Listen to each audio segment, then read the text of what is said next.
공무원 A씨의 피살 과정을 설명한 군 당국의 정보를 둘러싸고 논란이 계속되고 있습니다. 북한 역시 통지문을 통해 사건 전말을 설명했는데 역시나 석연치 않은 점이 눈에 띕니다. 공동조사를 하자는 우리 측의 요구를 북한이 받아들일까요? 김문경 기자가 보도합니다. 공무원 A씨의 피살 과정에 대한 군 당국의 설명은 꽤 상세했습니다. A씨가 기진맥진한 상태였고 구명조끼를 입은 채 부유물을 타고 있었으며 북한군이 A씨의 월북 진술을 확인한 걸로 보인다고 전했습니다. 또 북한군이 상부 지시로 A씨에게 사격을 했으며 시신을 불에 태웠고 부유물과 일정 거리를 유지하며 유실되지 않도록 했다고 강조했습니다.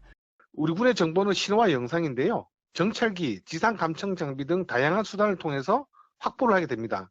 이런 정보들을 종합적으로 분석해서 북한의 의도가 무엇인지 명확하게 판단하게 되는 것이죠.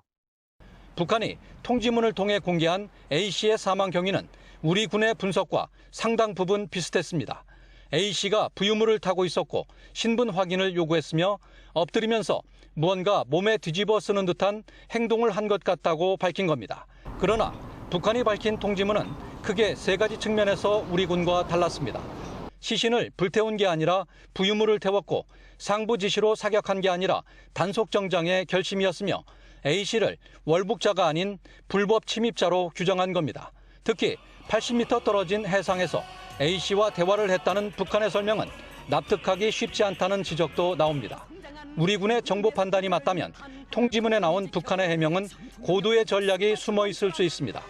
비인도적 만행이라는 비난 여론과 상부 책임을 회피할 수 있고 불법 침입에 따른 정당한 조치라며 총격을 합리화할 수 있기 때문입니다.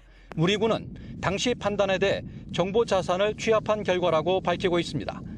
다양한 첩보를 가지고 그것을 정밀 분석해서 당시 사안을 재구성해서 이렇게 설명드린 측면이 있다라는.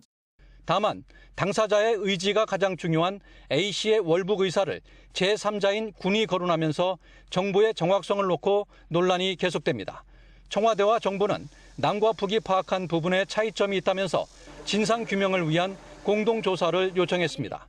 하지만 북한이 통지문에서 사건의 전말에 대한 조사 결과라고 밝힌 만큼 이를 받아들이지 않을 것이란 전망이 나오고 있습니다. YTN 김문경입니다.